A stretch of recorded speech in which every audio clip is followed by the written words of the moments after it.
This is Wednesday, June 14th. There are 35 days until San Diego Comic-Con 2017. Welcome to SDConCast, the official podcast of the San Diego Comic-Con unofficial blog.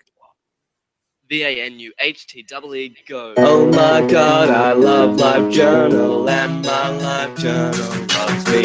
Current mood is hyperactive, current music, Refuse 73.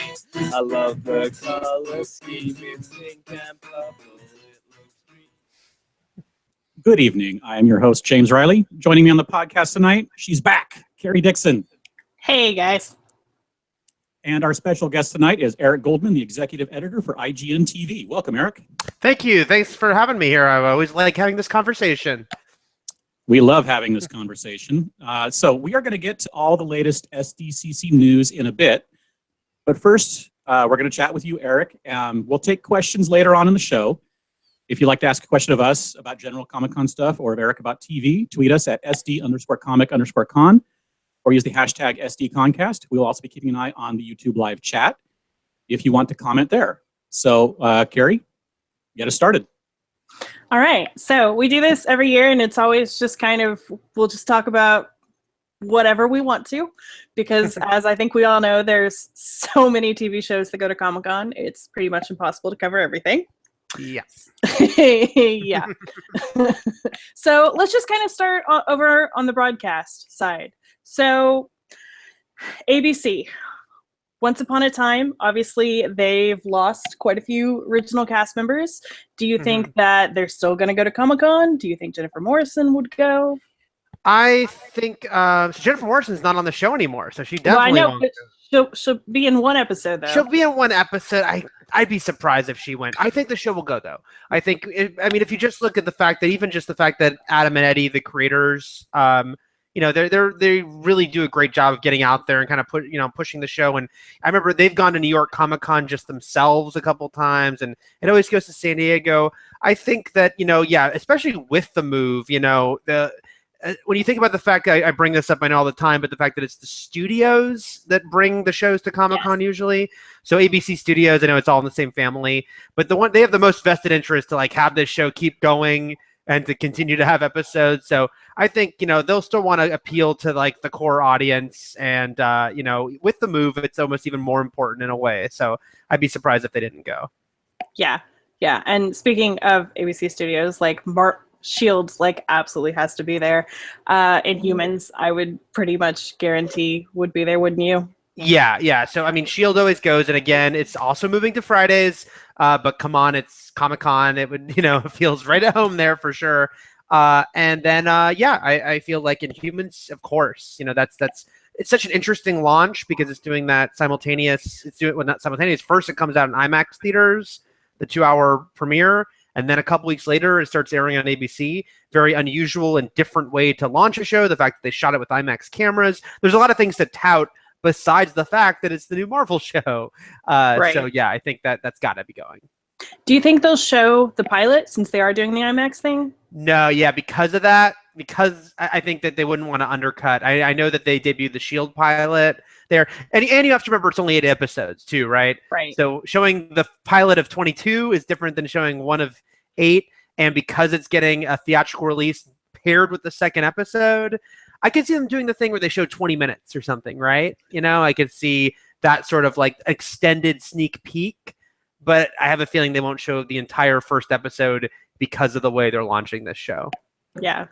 And I agree completely with that. So do you think that there's anything else from ABC that we could see coming? Of course, I always hate this because I always go no, and then I think of something right when we finish later. I know. That's the one leaping. Those are the ones leaping to mind. So I think those are the locks at the moment. If we're talking ABC, the network itself, we can talk about other sort of Marvel-related stuff later. That's from the ABC Studios family. Yes. Where do you want to jump to? You tell me. We can talk about, there are some no-brainers. By the way, I had no plan. I just realized I'm wearing a Star Wars Celebration shirt in front of a Star Wars Celebration poster. I was not sponsored by Star Wars Celebration. I just happened to do that. That's just an aside. Let's talk about the shows that would be shocking if they didn't go on the new show front, which are comic book shows. So we talked about Inhumans. Yes. Fox has The Gifted. And come on, it's X-Men. It's Yes. I think there's a very good chance Legion goes, which didn't go, I believe, to San Diego last year. It went to New York Comic Con. Yeah, no, they didn't. But I think they could go this year. But I think The Gifted is a lock because it's a big new network fall show. It's directly connected to the X-Men movies in a way Legion is not.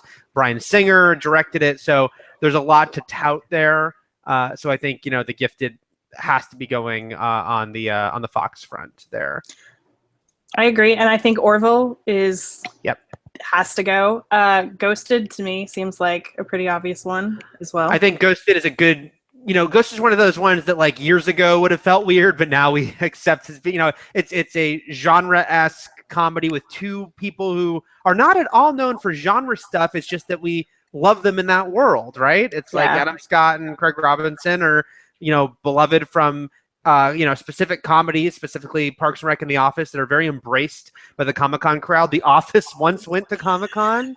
I remember that panel well. I think Ghost is a very good chance. I think Orville, you're right, is a lock. I mean, all the Seth MacFarlane shows go every year. Yes. And the fact that this is live action, extremely influenced by Star Trek and MacFarlane's love of Star Trek. Yes. It would be bizarre for them not to go, especially again, because he goes himself almost every year and his shows go with or without him being there. So yeah, I think Orville will go, and I would expect he would be there this year for that one. Yeah, well, and like you said, I mean, a couple years ago, Ghosted would have been weird, but I feel like if The Last Man on Earth can go, then Ghosted can totally go. No, exactly. Yeah, I think there's a very good shot at Ghosted going.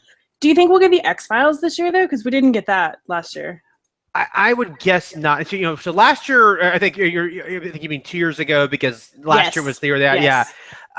And then they did New York Comic Con for that one. I think it might be the same thing. I don't know their production schedule, right? I think last time it would have just gone back into production and they just decided not to go.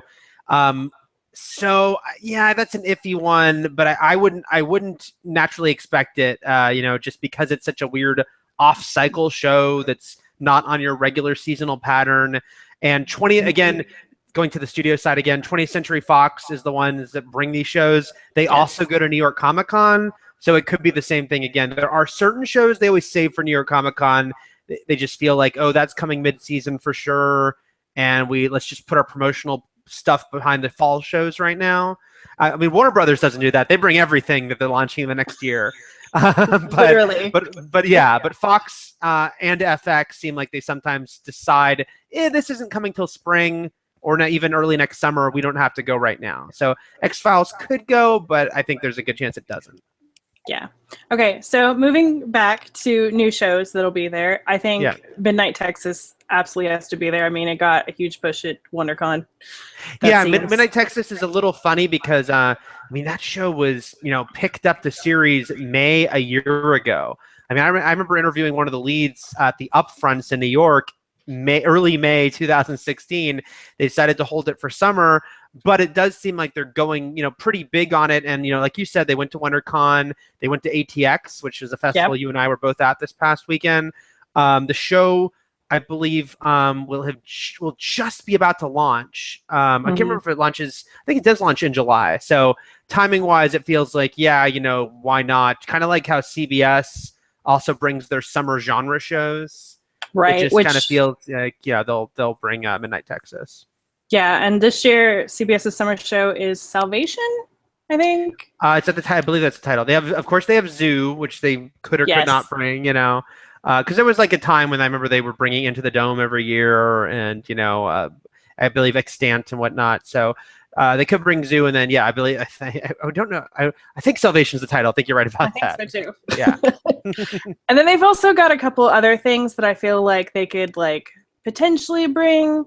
Like there's that SEAL Team thing with David Boreanaz.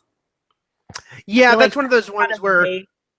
Yeah, if they bring it, it's because of him, right? Yes. But then again, that's why Bones was there for, I think, almost every year of its 12 years.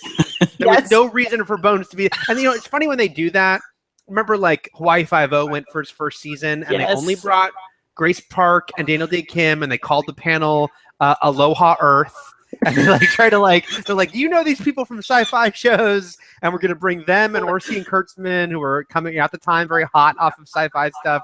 So it was very funny to angle it like that. They didn't bring Hawaii Five-0 back every year, but Bones, yeah, came every year, and so they might decide, simply because of Boreanaz, a guy who has now been on TV for 20 straight years. Yes. Which is amazing.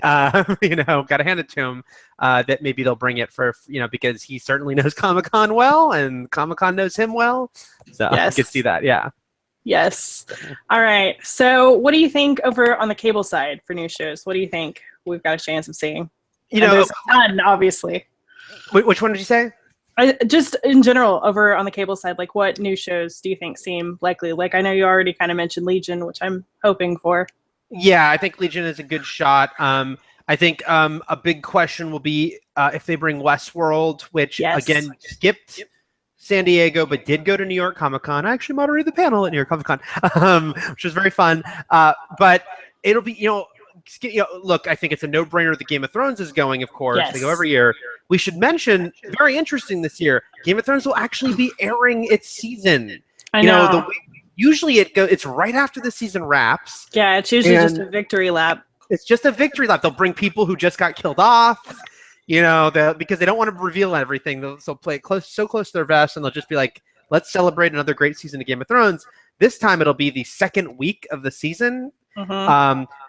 There's no way they show a full episode with the secrecy of that show, but maybe we actually get some sort of clip versus a Teaser real. clip, yeah. Hi, dog. But then I wonder if Westworld almost becomes the new Game of Thrones victory Right. lap thing, even though it's a few months after, because it's not even coming back till next year, so they're still going to be very secretive. So they'll kind of flip that over. The let's be very coy panel could be Westworld. Well, and I also feel like with Westworld, like because Game of Thrones isn't, and yes, I know there's like a million spin-off, prequels, sequels, whatever in the works. Like I feel like HBO potentially should start like grooming something to be the new Comic-Con show for them anyway. I think, yeah, they've got to be thinking that, right? Because it was True Blood for years, Mhm. and then it was Game of Thrones. But it's Westworld certainly. I mean, it's got a great reaction. Played great. I mean, when I moderated the panel at New York Comic Con, it was their second week, but you could tell people were just loving it, loving the pilot. So yeah, I think that would be a great show to, as you say, kind of take the baton. And then in other cable shows, I mean, I think Cloak and Dagger, another obvious one. Comic Yes. book adaptation. ABC I'm sorry, they're not ABC Family, they're Freeform. But ABC Family went for years anyway to these cons. It's produced by both Marvel and ABC Studios. It already has a trailer out, so I feel like there's a very, very good. I'd be surprised if Cloak and Dagger doesn't go. Yes. Over on the sci-fi realm, Krypton obviously pretty much has to go. Has to go, right? I personally think Blood Drive, because they're pushing it so hard right now, is going to be what the Sci-Fi Cafe is this year. Ooh, that's a good guess. Yeah, maybe because unless it's the Magicians, which I feel, or the Expanse. The Magicians kind of has the sexy young appeal, and the Expanse. Both those shows, Sci-Fi is definitely in this kind of interesting new era with a lot of shows that are getting a lot of buzz. And they just announced the big rebranding that Krypton is sort of the big flagship show of. I guess you could do the Kryptonian Cafe, but if they wanted to go for something a little more just kind of fun and silly, Blood Drive would be a good guess. They always also, don't forget, usually push the new Sharknado movie. They don't, yes. Then the people were out, chanting and walking around with styrofoam chainsaws, and I know. I loved the year there was. I loved the year there was the Sharknado parades, up and down the gas lamp. That was great. I have to just admit, no offense to the people doing their job, but because we do interviews on the balcony at the Hard Rock, it would be a thing where it'd be like, oh, here come the Sharknado people. It's going to get really loud. We're going to have to get really loud with the people we're interviewing. 12 Monkeys going into its final season. I think it hasn't gone every season, but it's gone some years to Comic-Con, so we'll see if they bring that for the final year. But yeah, I feel like Krypton's the no-brainer, and then I feel like Magicians and Expanse seem like they'll probably go. And then Winona Earp, I think is one of those ones. that It's actually kind of like. I'm sorry, what were you gonna say? I was just going to say it's actually more or less confirmed because IDW is giving away like tickets to a party that they're doing with the cast there. So I'm like, Yeah, that well, pretty that's much that's means- actually that ties into what I was gonna say, which is because Winona Earp, I believe, is one of the shows that is like a kind of Canadian acquisition on Sci-Fi that they didn't sort of self-create. So IDW usually kind of handles the stuff themselves, like the panels and stuff, which is why I would expect it to go. And then you just kind of confirmed, Yes. based on them Yeah, doing that, done that I, They basically have done everything except announce the panel. yes. yeah. So I'm thinking that's going. Yeah. I think so too. Outlander is also 100% going, like they've already announced that. I would assume Ash vs. Evil Dead and American Gods will both be back this year. Yeah, I would think so too. I mean, Ash vs. Evil Dead is obviously a great fit. Again, Bruce Campbell's like king of Comic-Con, king of cons Yes. in general. And then American Gods, coming off a very sort of buzzy season. Brian Fuller is a great, beloved Comic-Con presence. So yeah, I would expect that to go as well. And then over on the USA side, Mr. Robot and Colony, both, I would again assume are pretty much 100%. I think we'll get Psych as well this year. Do you? I think there's a very good chance of Psych, which went for many years when it was Mhm. on. It was a weird fit one as far as content, but it was just like, hey, we like this show, so it would go. And then even announcing Zachary Levi as the villain, someone who's very tied to Comic-Con as well. Yes. That feels like something that you would bring. I'm not as certain on Mr. Robot, only because they're not coming back till fall, and that they could do the New York Comic-Con thing again. True. But I think there's a chance.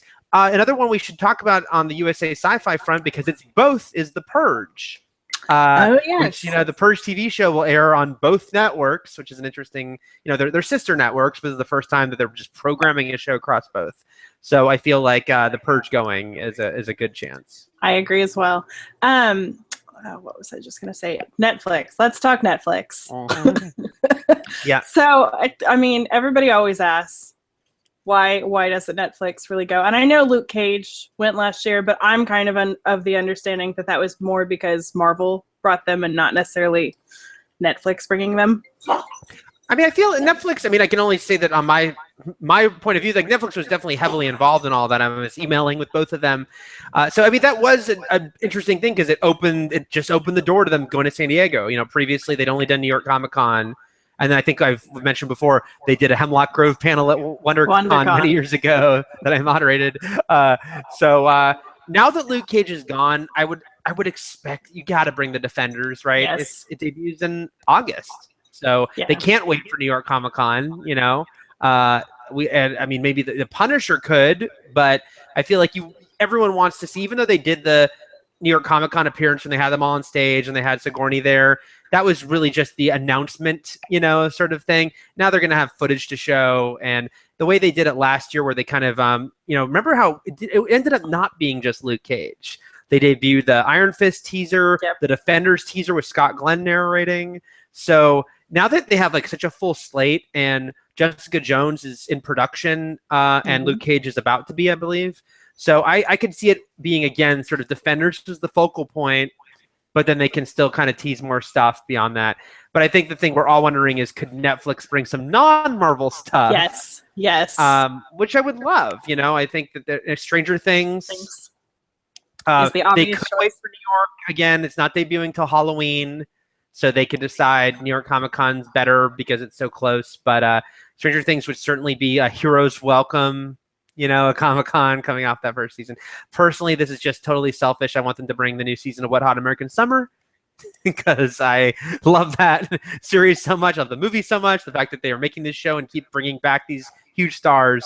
I don't think it's likely. I'm just saying I want it to happen. So I'm just trying to put it out there in the universe. That's fine. BBC America. So, Doctor Who, what do we think the odds of them coming this year are? Because they skipped last year, and the new season will be finished airing. They do have the Christmas special, though. But the last time that they were, switching over doctors, they didn't come. So do you think they will this year?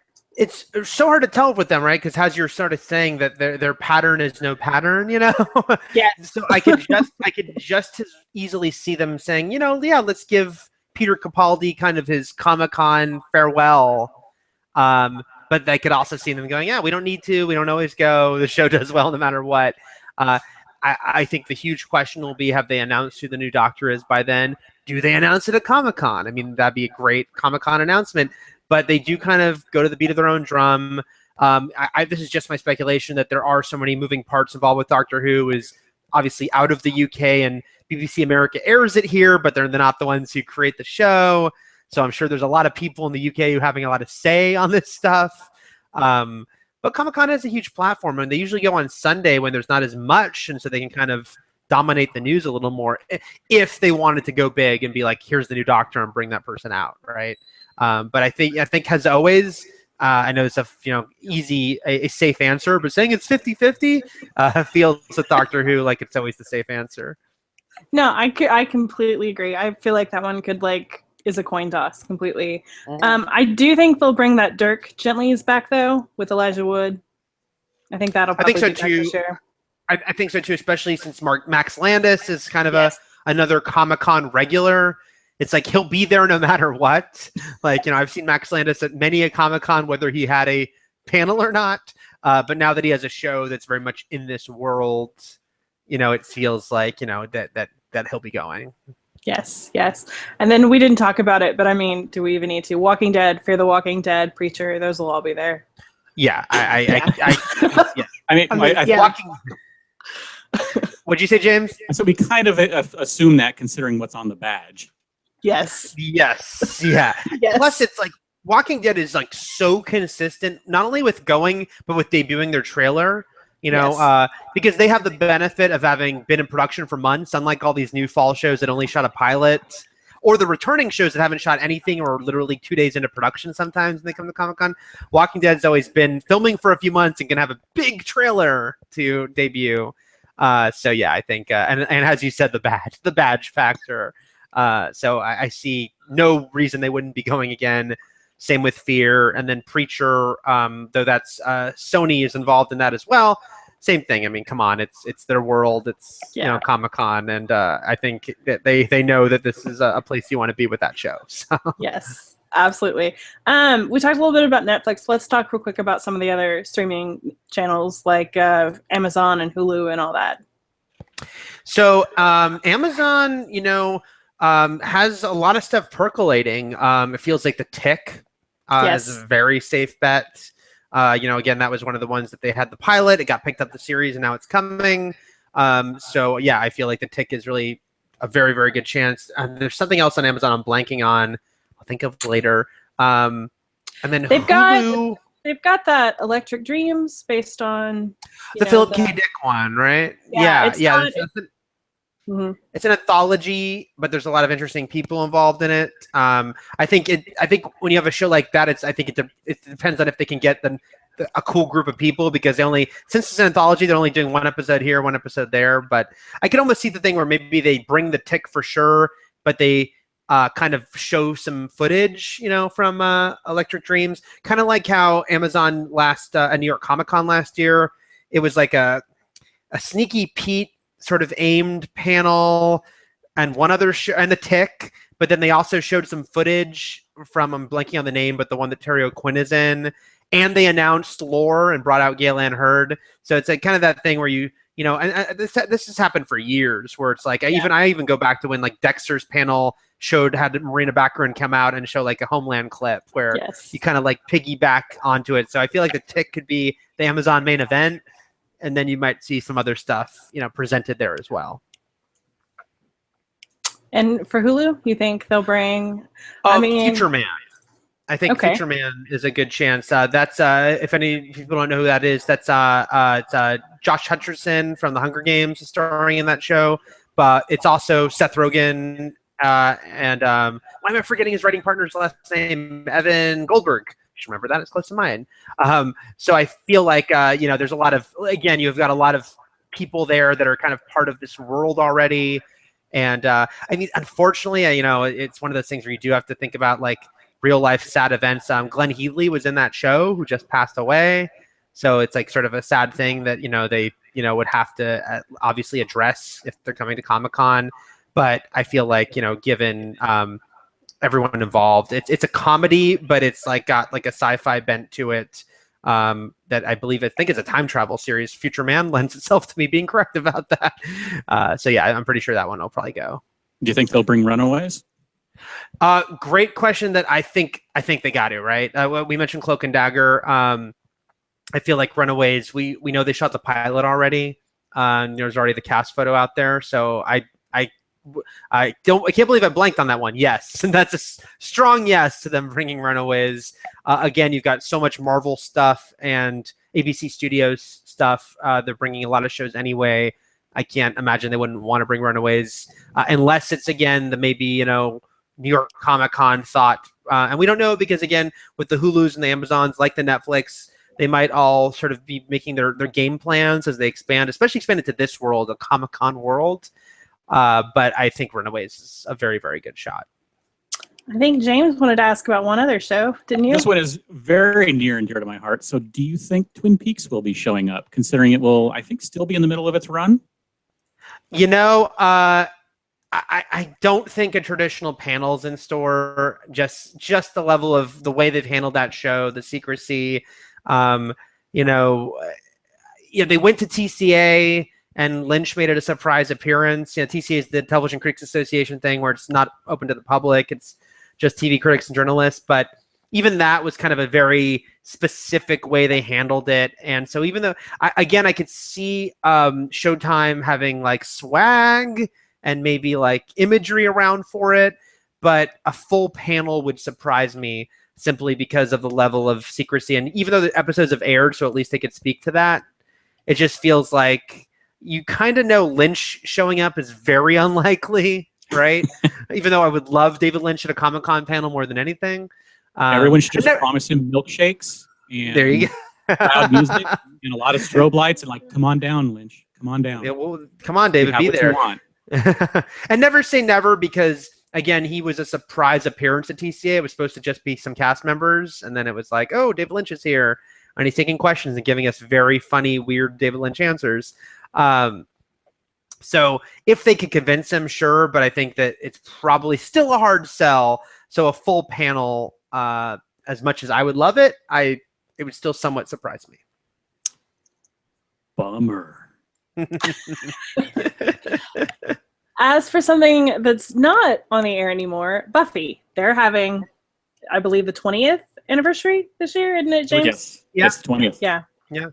Do you think it feels they have like a it reunion? has to be acknowledged in some way, whether that's just kind of a fan, like, there's those panels that are just, fan driven and, talking about favorite episodes. So I feel like something, but it would be a great opportunity, to have like a real panel. I think the last time there was a Buffy reunion panel was Paley Fest a few years ago, which I went to, which was great, except for one really annoying audience question. But yes. The infamous iPod question. You were there for that. Yes. I actually was not, but I heard plenty about it. Yeah, well, there was a lot to talk about. But yeah, so I'm glad you brought that up because it certainly feels like a great opportunity. You always wonder, like, is like, will the studio involved, be like up for it? But I feel like the EW cover got so much attention. And so, who maybe it could be an Entertainment Weekly does those panels that they present, and it could be one of theirs, So I would certainly love that if they could do that. I think we all would.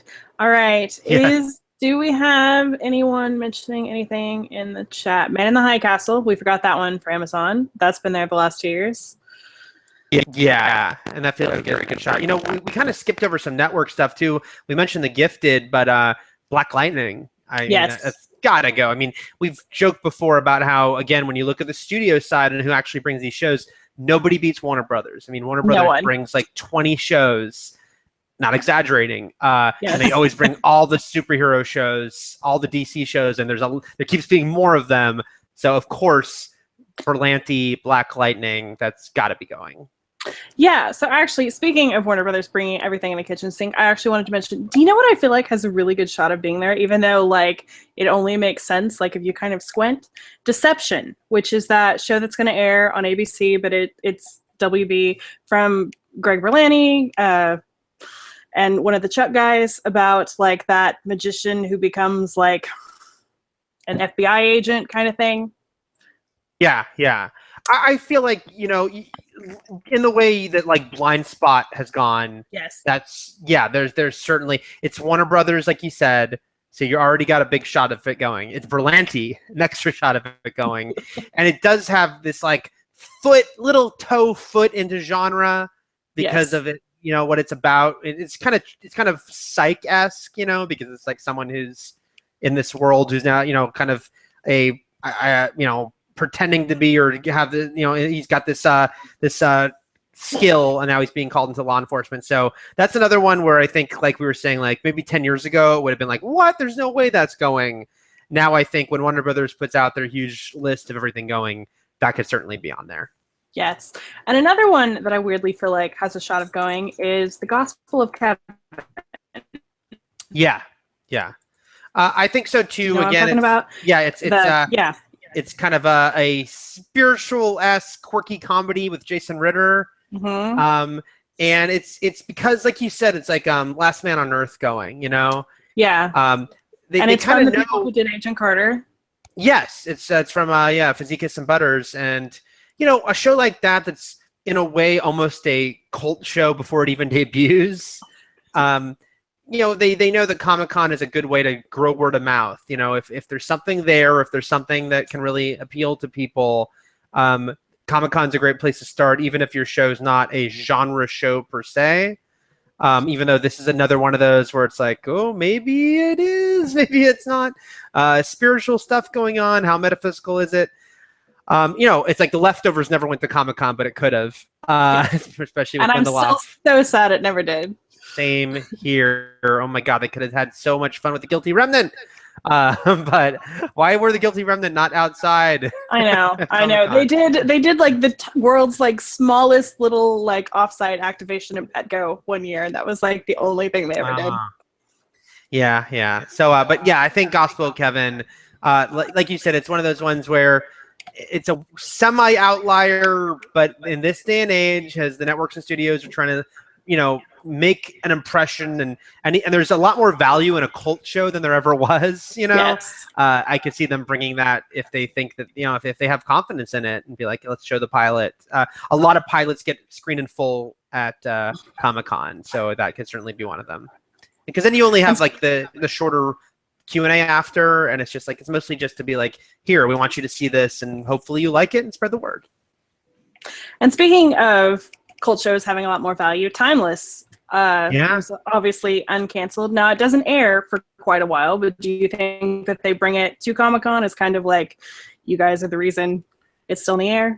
Yeah, that's Sony. And Sony, you know, so first of all, we should mention that like Sony is a studio that's famous for saving shows and for like doing anything possible to get more episodes produced of their shows, to have a bigger catalog of it. And it's funny because the two other examples I can leap to are one critically maligned and one adored, which is Till Death and Community. Till Death, which is a show most people probably even forget existed, ran 4 seasons. I think it was off the air for a better part of 1. It's just that like by the end, Sony was essentially giving it to Fox, which for like nothing, just so that they'd have more episodes as a syndication package, or these days a streaming package. And then Community, I'm so glad they made it happen, but the reason there's 6 seasons is because Sony was willing to do anything for 5 years to get NBC to keep ordering it, and 1 year to save it by finding someone else who would. So all that being said, Sony sees the value in these shows, and so I think they bring Timeless. Like you said, it was miraculous. It was like kind of the big story of Upfronts week, because it was 3 days of being canceled, which was like such a quick turnaround. So again, and for the people who love Timeless, there's like an even, you know, that gives it a huge, like the victory lap thing, but in a bigger way, because this show got saved. The show isn't supposed to be here, and it is. So I think there's a very good chance Sony brings Timeless. Absolutely. I'm trying to think if there's anything we haven't mentioned. The Psych movie. We did mention that one. We did? I Yeah, think with it, Zachary Levi. yeah, I think it'll go. Like I said, Yeah. I mean, Once you USA reminded me, Sci-Fi. USA. like, Once you brought it up, you just kind of reminded me that Psych used to go. You know, Yes. just on its own as a show. So I think the Yes. fact that they're going, and because USA and Sci-Fi bring a lot anyway, and the Zachary Levi factor, I think it goes. Yes. Do you know what we haven't mentioned? Hmm. Star Trek. Like, Oh yeah, that has to go. that's gotta go. Yeah, that's gotta go. That's very silly of us. I think I think one of the reasons we didn't mention it is because it's airing on a weird, like, Yes. CBS All Access, like an outlet that not many people have accessed yet, except for the Good Fight fans. So, but yes, obviously, gotta go. Gotta have, we finally got a trailer. We finally got some images, but there's still room to kind of blow it out before it comes out in September. So I think, you get a big Star Trek Discovery presence there. I mean, and who knows, like, if they could do something, like if they could get Shatner or someone else to like moderate or something, kind of do like a passing of the torch element. Because there was a lot of, myself included, there was like a lot of disappointment when Brian Fuller left the show. Even though I want the show to be great still, but I feel like they don't want to really hype it up, especially because it is on CBS All Access and they really want to drive people to that. So that's got to be a big one, and we're very silly people for not thinking of that earlier. And then I did just want to mention, we've posted about this on our site before, but Scorpion has gone the last couple years now, but Catherine McPhee actually said in an interview that they're definitely not going this year. Mm-hmm. So yeah, I could see, like, we've talked about those shows that are the weird sort of fits that, and I said, I mentioned how like Hawaii Five-0 went the first year, but then didn't come back. And so Scorpion was one of those ones where it's like, the first year, okay, it's like a little more action-y. Justin Lin was directing the pilot. I think they brought it back the second year, but then they kind of realized, okay, this is at a certain point, it is what it is. It's a CBS success, but it's not really a Comic-Con show. So it doesn't shock me that, especially because there's stuff like Star Trek that they're bringing, that CBS as a company is bringing, that they probably don't need to spend the money to bring Scorpion for the third year, I believe. Yeah, it would have been the third. I'm trying to think if there's anything else we haven't mentioned. The Good Place, do you think that'll be back? Which is amazing. I hope so. And I think there's a good shot. It is got a big sort of genre element. It ended its season with like I just got to talk about this on a panel at ATX, a twist that people didn't see coming because people weren't expecting a twist in that show. So I think that there's a lot of things there that make people, it's like a buzzed about show, but it's also a low rated show, unfortunately. So I think they want to capitalize. And by the way, they would, because they got an early order, I think they've been back in production for a while, so they could actually have a lot to show if they wanted. So I'm certainly hopeful they go. And I think there's a good shot because of all those elements, because it's not a giant hit yet. So they can't just be like, oh, The Good Place.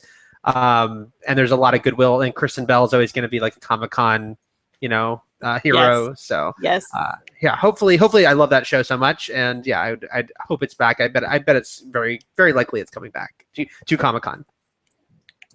All right, I'm looking through the chat. Do you see anything? We had a couple. We had one question from Twitter from Jennifer Sagers. And it's a kind of like a cast question. With Arrow having a bunch of the characters' fates unknown, do you think they're going to bring just Amel, or kind of surprise people with who they're bringing? It's a good question. By the way, I know Jennifer. Hello, Jennifer. They'll bring more than Amel, but they'll still be coy. I mean, and they're not, they sometimes can be a little having fun. Some people would say being cruel, but like, remember there was a year where they brought Katie Lotz, and then she got killed in the season premiere. So it's like, I think that sometimes they want to, almost have fun with those expectations, and like, oh, that person's there, they must be a big part of the season. That person's there, they're not. But I think it'll be a group of people, and then they'll have to dance around the oh, how are they back? They're back some way. But don't forget, the Warner Brothers shows are usually pretty good about making like one or two big announcements at Comic-Con. Whether it be like, here's his new costume, or like, this is the big villain this season. So they always kind of have like something big to talk about. And so they can kind of mix it up where they can on one hand talk about the season that was, give you a couple of good morsels for the next season, but also play things close to the vest so that if actors are there who might be dying, it's like they can still kind of tease that and be like, if my character continues on, and we'll see. While still being able to tease a lot without telling you too much. So I don't think it'll be Steven by himself on the panel though. On kind of like related to that with the whole DCWB block of shows, for 2 years they did their big Saturday night panel in Hall H, but then last year they moved to Ballroom 20. Under the Capes mentioned this and wants to know, do you think they're going to move back into Hall H, or do you think they're going to stick it out in Ballroom 20 in the middle of the day? I think they'll stick in Ballroom 20. I mean, and part of that might simply be, you have to be honest about how this works. It's a deluge at Comic-Con. Covering it is insane because so much is happening out. And let's face facts. What is Saturday night about? Marvel Studios. And parties. Saturday night is parties. Yeah. But on the panel announcement front, the end of the night, and on the news cycle front is that Marvel, panel and all the new footage they show. And I feel like they might have felt like, we're getting a little lost in the shuffle there, basically running at the same time, right after technically. But it was at the time when I know that all the, we're like trying to desperately catch up with everything Marvel just announced. So I can see them, I might be, I could be off. They might say, hey, we can still have a lot of fun with this. It's still like a big event, kind of a big party for all the DC shows. But if they don't move back to it, I think, that's probably maybe a factor. Just being like, hey, we want to make sure people are hearing our announcements. We've got cool stuff to announce. Like we said, they usually always do have like almost like one big thing per show. And it might not serve them as well Saturday nights as being earlier in the day. Yeah, because I think the final panel the last year in Hall H, I think the final panel was Supergirl, and I think that ended like at 10:30. Right, and you have to think on the East Coast what time that is. It's the middle of the night. So yeah, I think that might be another issue as well. Quick yes or no's from a couple of people on what that we did not mention. Trina76 wants to know about Riverdale. I think that one's a lock. I think that's locked. Yeah, it's Warner Brothers and Berlanti. But comic book, Warner Brothers Berlanti comic book, well received first season, a cast that's like a really fun cast that works well in these settings. I see no reason they don't bring it back. I mean, it's just there's too many facts. Even though there's one version of you looking at that going like, Riverdale's a teen soap. What's it doing to Comic-Con? But just the comic book source material alone and all these other factors, it's very Comic-Con friendly, and I don't see why they wouldn't bring it. Right, and then Swag Collector wants to know about Handmaid's Tale, which I think has just ended. Just ended. It's a weird fit. It's these days nothing's an impossible fit. And we were, like we were joking about like how they didn't do much with leftovers, and I think for Handmaid's Tale this week they were doing some stuff for the For Your Consideration stuff that's happening with all the push for Emmys, where they had women dressed like the one from the show. They could do something like that. I would be surprised by a full panel. Again, the timing of it and the kind of show it is, it would be like, again, nothing's impossible these days, but I just don't think that a lot of things line up for them to go full on a panel for it. But there certainly could be some presence because, again, we expect Hulu will be there. They have a couple different Runaways Alone, and then you throw in Future Man. So I can see Handmaid's Tale, having some sort of like element there, maybe. But I could also see them setting it out just because it's still a kind of weird fit for them. They did that street team with them dressed up as the Handmaids somewhere else too. I think it was South by Southwest or something. Somewhere else, yeah. Yeah, so I agree with you. Definitely a possibility, yeah. That seems like the most They obvious could be thing. out there with the Sharknado people, Yeah, just hanging out together, Yeah, crossover. All right, before you go, it's not TV related, but I think judging by your shirt and your poster, you might be a fan of Star Wars. And your tattoo. With this being a D23 year, and with D23 being obviously so close to Comic-Con, we already know Marvel is coming back to Hall H, but what about Star Wars? What do you think? Right. So it's been an interesting thing to mull over, right? Because honestly, when I heard D23 would be a week before Comic-Con, which is already giving me a heart attack on the work level, I thought, well, that means Marvel and Lucasfilm aren't going. Never on a not going at all, because I always thought there'd be the booths. Right. And, you know, so even the years where Marvel didn't do panels, they still had like the booths, and they still debuted some costumes and props. But you know that's not the same. That's not the same. So I thought they wouldn't go. And then Kevin Feige said, we're going, you know? And I was pleasantly surprised, even though I still have a lot of questions about how they differentiate what they did 6 days before, you know, from what they're going to do at Comic-Con. So that now I feel like maybe Lucasfilm does go. Now, correct me if I'm wrong. Rogue One didn't panel, right? Correct. At Comic-Con. But Force Awakens did. Force Awakens did the full blowout. It did the tour. It did Celebration, D23, and then they did, and then Comic-Con they did the huge concert. So that being the case, the fact that Marvel is going, the fact that this is another episode movie that we know are like kind of given the bigger push. Now I feel like, yeah, they probably will do something, right? You know, it's like now it's almost like this thing. You know, I just tweeted out yesterday how we're now in this time from 2 years from now, all the Star Wars movies will have come out that we know about, right? Episode 9 opens in May of 2019. So obviously they know what they're doing after that. They have to start telling us soon. And now they've got these 2 possible conventions they can tell us at within a week of each other. So again, it's kind of the Marvel question of just how do they divvy it up? You know, what do they show where? But it's Star Wars, so you can, you know, when you think back to Force Awakens, it's like they showed that behind the scenes featurette. They didn't show a new trailer or clip, but even the behind the scenes featurette, that was the first time we saw Leia. There was like little glimpses of aliens and things. So it's not hard for us Star Wars fans, a little is a lot. So I think Star Wars is now, if you'd asked me this question 2 months ago, I would have said no, they're not going. And now I'm feeling like there's a very good shot that they are going in some way. And a way to be determined, but we'll see. That does not bode well for my line. Not waiting in long lines. No, it's not good for anyone on that front. All right. Well, Eric, I think we're going to let you go. But before we do, why don't you tell everybody where they can find you online? You can find me online. I'm at ign.com/TV is where the majority of my writing will be found. And then on Twitter, I'm at the Eric Goldman.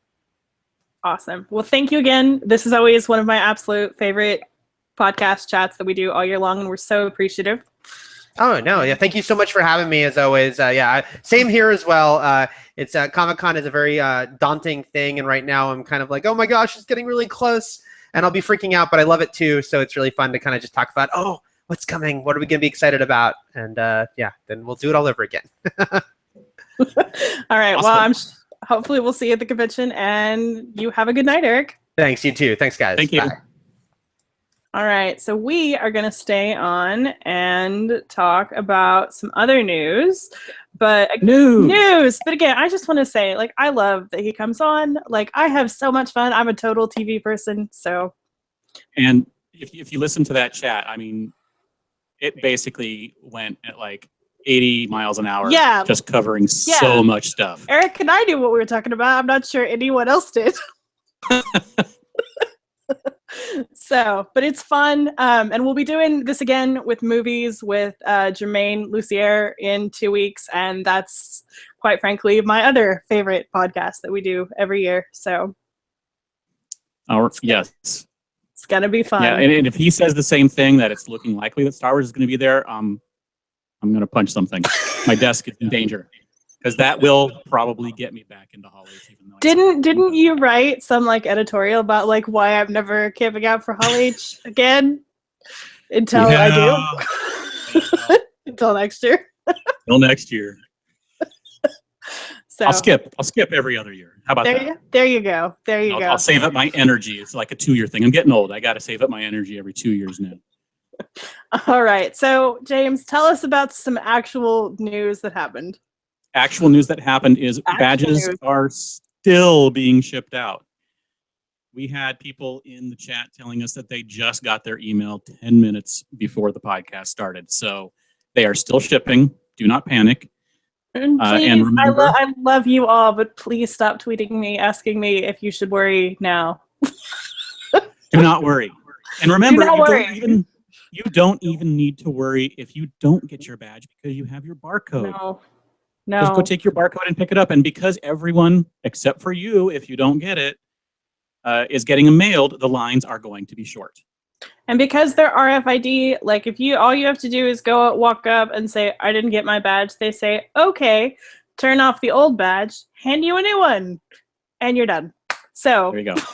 Also, they hand you they might hand you a nifty little box with the pin or the pin. So they have finally, Comic-Con has finally started actually emailing people back who've been asking this question to say, yes, it sounds like everyone gets a badge. It sounds like volunteers get a badge. Those who pick up on site get a badge, like get the box. Everybody gets a box. So, yay! Boxes you get a pin, and you get a pin, and you get a pin. Yes. Other stuff that happened this week is the Metro transit system, which runs like the trolleys and the buses and all of that. Every year they do these really cool Comic-Con commemorative passes that are actually like themed to Comic-Con. They're really cool, and you can buy like a 2-day, a 3-day, a 4-day, or a 5-day pass, and they're not very expensive. It's like $20 for a 5-day pass, and that gives you like unlimited rides on the trolley. Like, it's fantastic. You can go pick those up now at the transit store, which is in San Diego. So if you're not in San Diego, you're gonna have to wait a little bit. But what you can do is they have mobile ticketing. And so you can go right now, download the app, you can go ahead and buy your tickets, and then you just don't have to worry about it. And that's a great way to get around. You don't have to worry about trying to find parking. The trolley's great. Yep, and go check out the post on the site, because we have their commercial from last year on there, which was amazing. Yes. So amazing. Like they got that absolutely right. We also this week launched both my favorite and my least favorite post that we do every year. I love it because, like, truthfully, guys, like the entire reason I'm on this site is because I wanted to know what panels were going to Comic-Con sooner than they were telling us, so I started compiling on my own. But now I do it for you guys. But we basically post every single announced panel that we can find, broken out by day and by category for you ahead of the official schedule release, which should come July 6th through 9th this year. We have about 40 panels right now, and this is pretty common for this early. Usually by the time we get to about July 5th, the day before they start the official release, we have about 300. So even though it feels slow, it's not. It won't be for long. No. But again, if you're anything like me, like if you're like, I want to start planning my schedule now, like keep an eye on that post. We update it pretty much daily.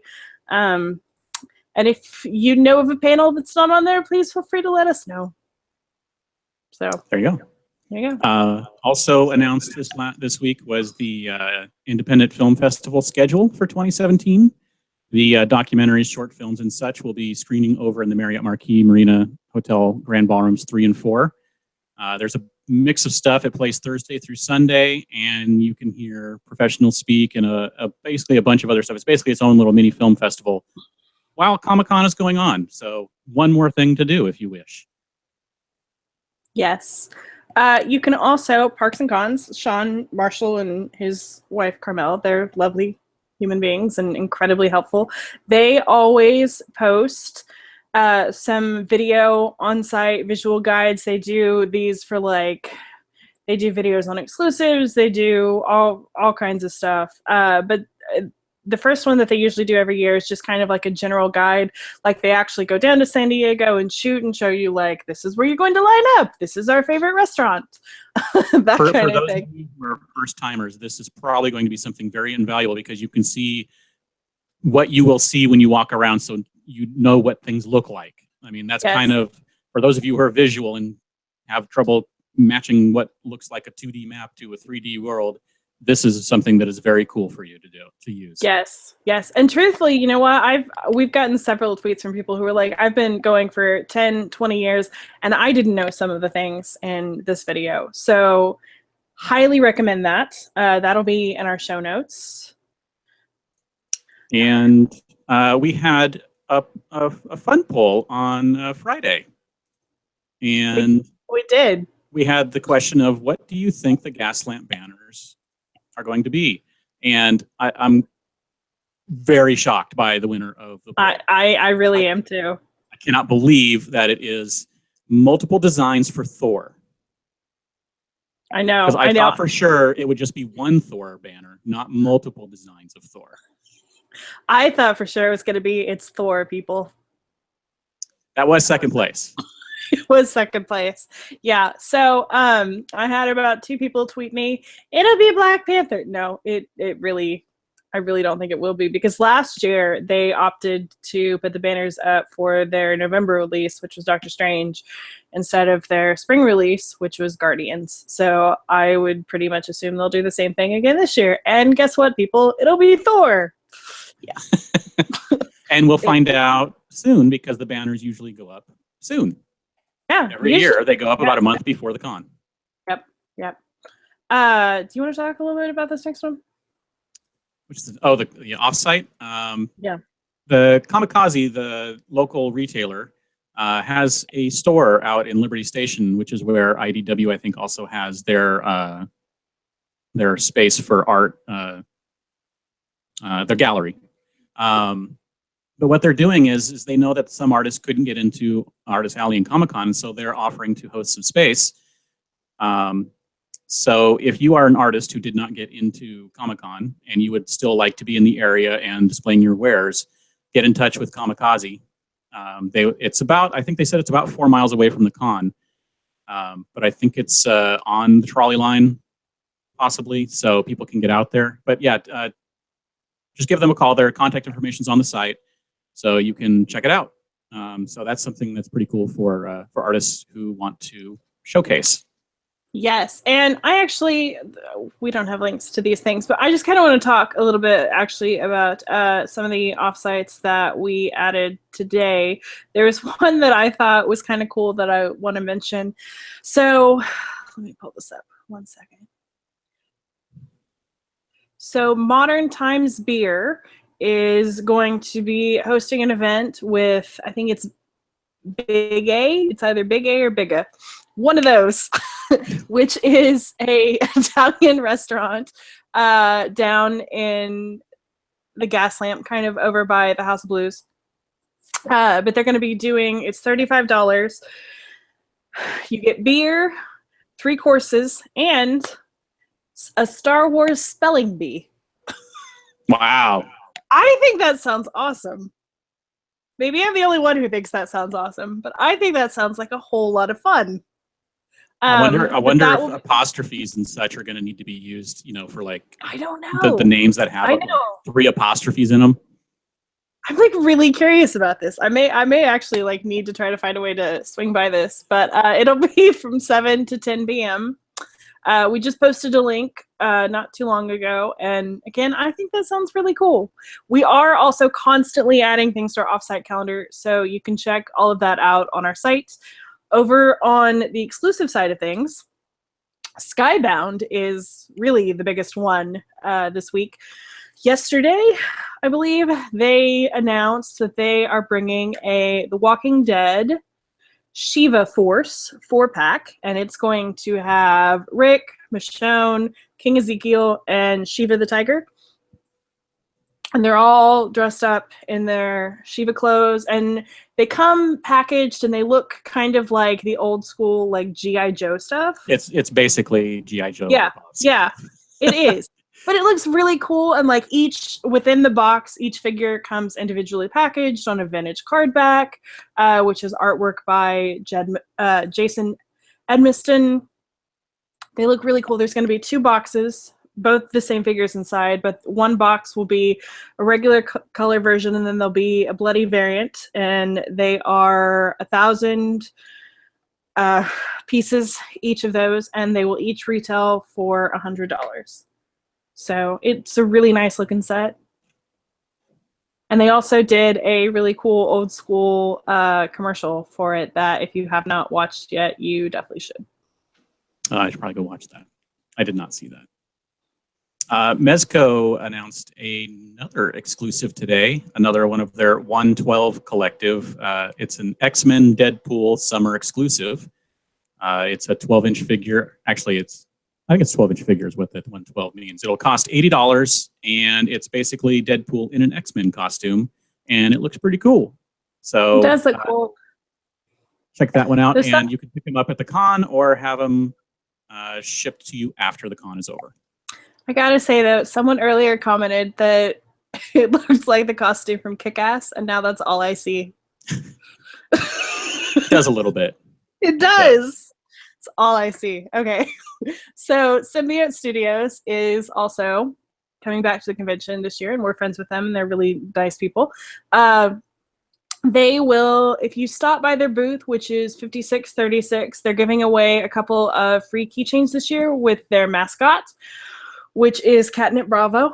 And in order to get the free keychains, you're going to have to go over to their mascot and beat him at rock, paper, scissors. So good luck. And then they also have a couple of exclusives that they'll have at their booth. They have a lot more than what they've announced right now, but they've got a couple of different Catnip Bravo plush figures, and then they've also got a plush Peely from Move or Die, which also includes the full game of Move or Die for Steam. So pretty cool. Also, NECA announced a few exclusives since our last podcast. They have the 8-inch Bill and Ted's Bogus Journey. What do they call that one? The Death. Just Death. I thought maybe it was something else, but it's just Death. It's limited to 1,000 pieces. It'll be $35. We have the Coraline 7-inch display set. It's a 7-inch closed Coraline. It's Which got a looks full amazing. Yeah, it looks very cool.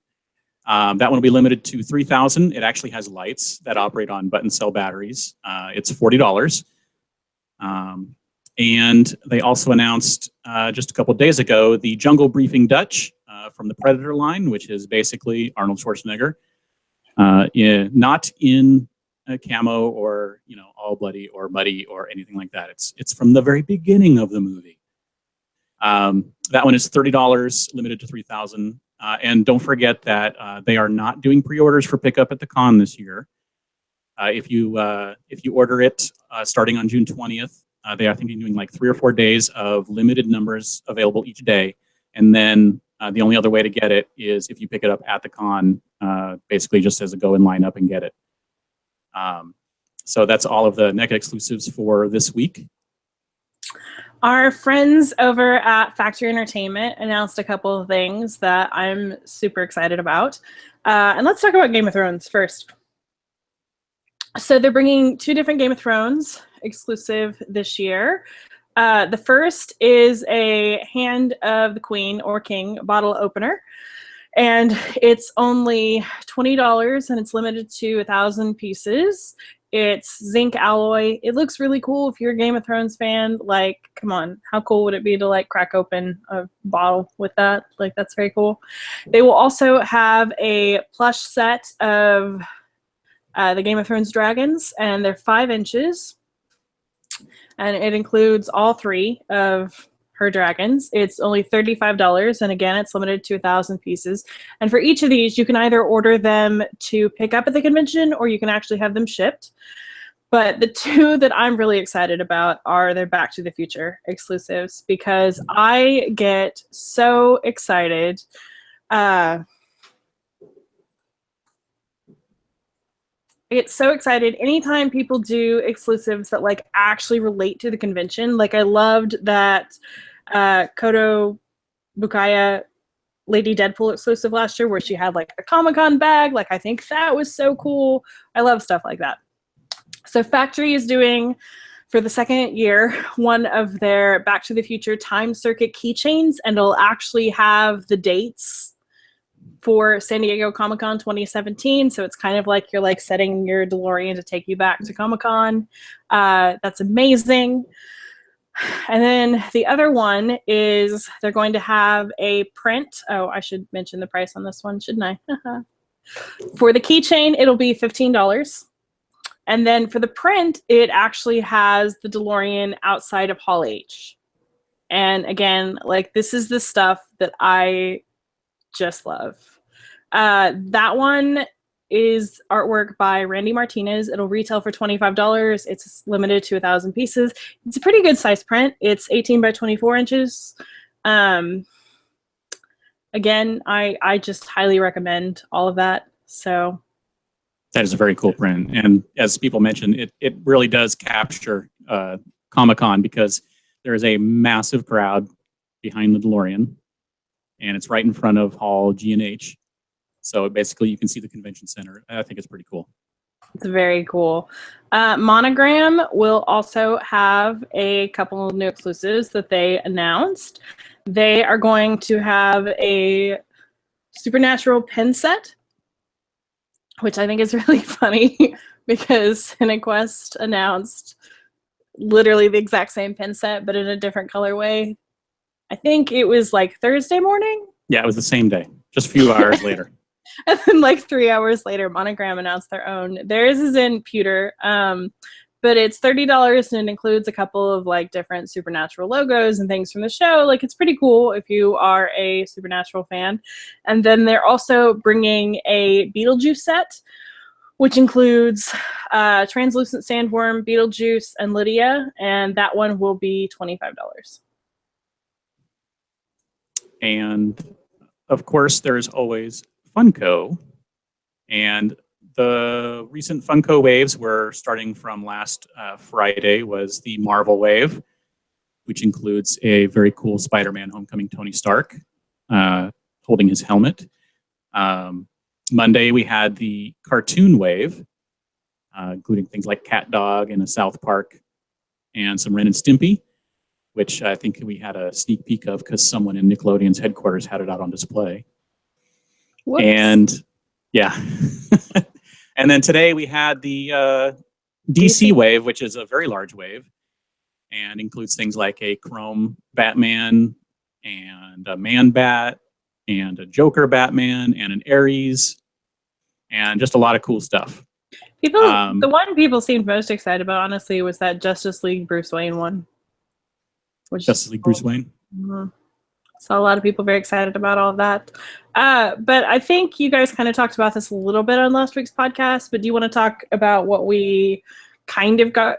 Well, we pretty much what we mentioned last week was what was said on the forums from Funko, which was basically that there will be no public lottery. And we were discussing what that meant. And what it actually means is they clarified a couple of days later that means that the Funko fanatics from the forum who have their tickets to get in will go through. And if two things happen, they will allow the public in at that point on preview night. And that's, do they have any stock left? And do they have any time left?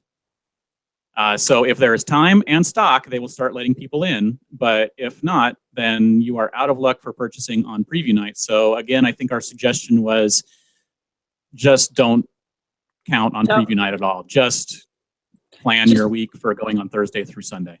Yeah. And Thursday through Sunday, from everything that we've heard, again, nothing is like official on this, but everything that we've heard is that they'll be doing the sales lottery again for Thursday through Sunday.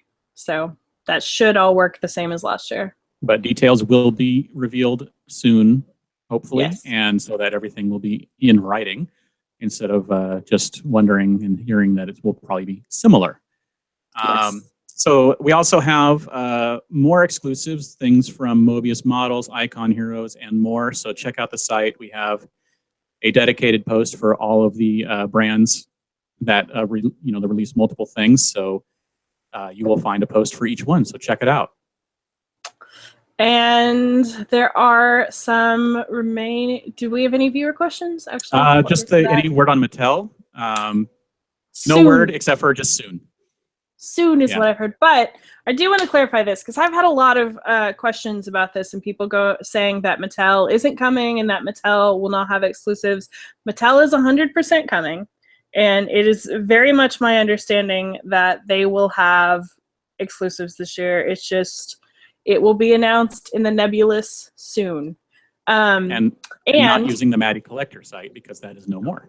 Yes, and what that also means is I heard a couple people ask, so does that mean that Super 7 will be doing their exclusives? No, it doesn't. All that Super 7 did was basically they bought the mantle, Maddie 7. They took over the website for that. But like Maddie Collector as it was under Mattel is effectively dead. So whatever Maddie Collector becomes now, like, will be under Super 7's umbrella, not Mattel's. So it will just be Mattel selling the exclusives like they have before on their website, and Likely on their own website this year. having a pickup. Probably if they do it like they've done every year, they will have a pickup over in the Marriott, and you will just do the usual. But until they announce things, we don't know for sure what they're doing. Just that they are doing something. Yes. All right. I'm looking to see if we have any other questions. I haven't seen any.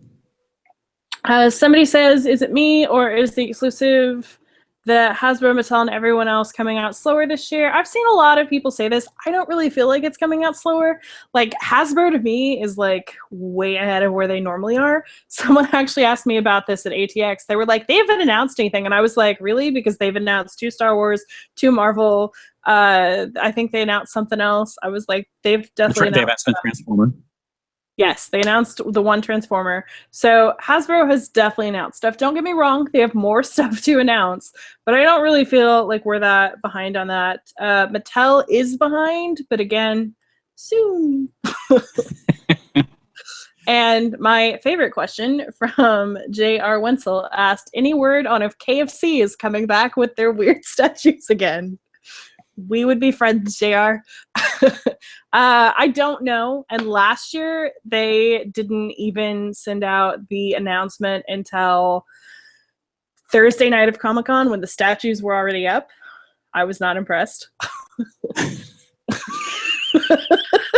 Like, literally, like, they sent me the press release and I was like, I know. I took a photo with one like 5 hours ago. Yeah. So, good times. On the ball, people. On the ball. But no, I haven't heard anything official. I am always super hopeful that they come back because I just love when people think outside the box. Like, everybody does the same thing at Comic-Con. So like when somebody says, I'm going to bring KFC dressed as an anime girl, I'm like, bring it. Let's do this. So that's me. Maybe it's not you. In other news, the remaining hotels are now on sale. And random stuff shows up still. Yes. So keep refreshing. I heard from somebody today actually who said they've been refreshing nonstop for like 3 days. And they got, what did they tell me? It was a good hotel. I want to say it was the Marriott, but I don't think it was the Marriott. But it was something along those lines. Like, it was a good hotel. And I've seen some other good hotels pop up, like the Residence Inn that's downtown, the Westin Gas Lamp. So just keep it open up in a tab. Like, when you finish doing something online, go refresh it. Go do something else online, go back and refresh it. Like, just keep looking. There you go. Also, the ACE general parking is now live. So anyone who did not have one of the groups can go buy parking. So just go check it out at the ACE site. We are partnering with Uber and Uber Eats again this year to bring you discounts around the convention center. Use the code SDCCUblog on Uber for up to $20 off your first ride, or Eats Ublog 17 for $10 off your first order at Uber Eats. And you can be our attendee of the week. If you would like to be featured on our site, we have a post that'll also be in our show notes, and you basically just go and you email us some answers to some general Comic-Con questions. And if we choose you, you get to be featured on our site, which is pretty cool. It's very cool. We would also absolutely love if you guys would join us for our reader meetup this year, which is 2 Blog, 2 Furious, which is going to be on preview night on Wednesday, July 19th at McFadden's in the Gas Lamp. It'll be from 7 p.m. to, we say 11 p.m. We'll probably be there a little bit later than that. But it's free to attend. You don't need a badge. You can just stop by at any point. Like, come, have a drink, go. It's not like you have to stay all night. It'll just be a really fun, really informal hangout where we actually, for once, get to talk to our readers, which we're pretty excited about. And you guys can talk to each other and make friends. And I'm really excited about this year. I really am. I sound it, don't I? See my title. Okay. Yeah, I was gonna say title right there. See my Tired title. person. That's the Tired excitement person. right there. And if you missed the announcement, we are also pushing all of our giveaways, which we normally do at our party, to Prize Mule. And Prize Mule is going to be amazing. I think now there's 13 or 14 of us now who have a Prize Mule. And we will be everywhere. So all you have to do is during the convention, just keep an eye on our Twitter, and we'll be posting with the hashtag Adventures of Prize Mule. And if you see a photo with one of the prize mules somewhere and it says like, come get a prize, just hurry over. If you're the first person, you get the prize. If you're the second person, we may have some pretty cool backup prizes for you as well. And we will be sharing our first round of confirmed prize sponsors here in, I think, the next day or two, actually. And yes, as J.R. Wenzel said, we also have a prize dragon, but don't tell him he's a dragon. Right. Don't. No. Don't even want to talk about him. Why does everyone talk about him? God. Everybody hates that guy. Who wants to talk about Gary? God, Gary. All right. Gary's gonna get a complex or something. Actually, Gary's too full of himself to get a complex. Yes, he really is. Did we have? I think we had a reader question. Yeah, I don't know if we have an answer for that, but figured I'd make sure you saw it, just Okay. in case we could ask and find out the answer later. Okay, noted. I don't know the answer, so we'll find that out later. Okay, giveaways on the site. We have basically everything Factory has as exclusive. We are giving one away, so head to the site and enter. Yes. So the Back to the Future, the Game of Thrones, the everything else, the little miniatures, everything. You can enter to win one of everything. And there are only 4 more weeks of SDConCast until San Diego Comic-Con 2017, which is terrifying. But that means have five podcasts left, though, because we have. Yes. Yeah. Because when we get the schedule, when we get the official schedule, we break it down. We break down Wednesday, Thursday, and Friday schedule on the Friday that the schedules come out, which should be the 8th? 7th or 8th, something 7th? like that. Whatever date that Friday is. And then on Sunday, we will break down Saturday and Sunday schedules. So for everybody who has been tweeting us, asking us, what's a good time to line up? What's a good time to go get my wristband? It is literally impossible for us to answer that without a schedule.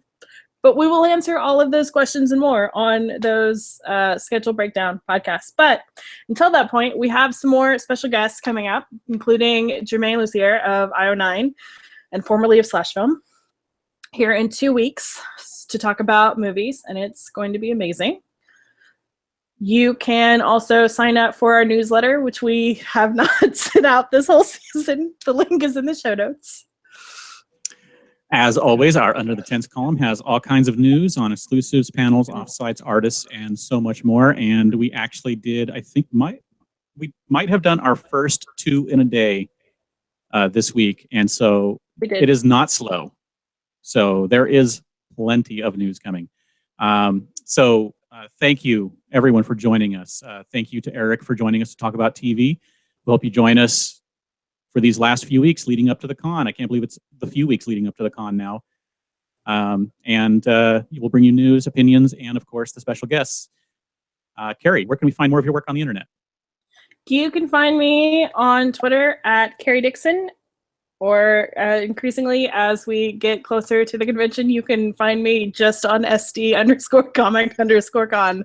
James, where can we find more of your work on the internet? I am everywhere online at Dan Riegel, as it says on my little thing there if you're watching. You can also check out geekshotphoto.com for photography from my wife and I. Our links to all of our Flickrs and everything are on that site. All right. We are on iTunes. If you'd like to subscribe, the links are up on the blog, or you can search for SDConCast. If you like what you've heard so far, please review us. Again, see the title. We are also on Stitcher Radio. The link is in the show notes. If you want to get a hold of us, you can send us an email at sdcomiccon.blog@gmail.com. Find us on Facebook at facebook.com/sdconblog, or tweet us at sd_comic_con. Thank you all for listening and watching. And everybody, go shawarma. Stream is over.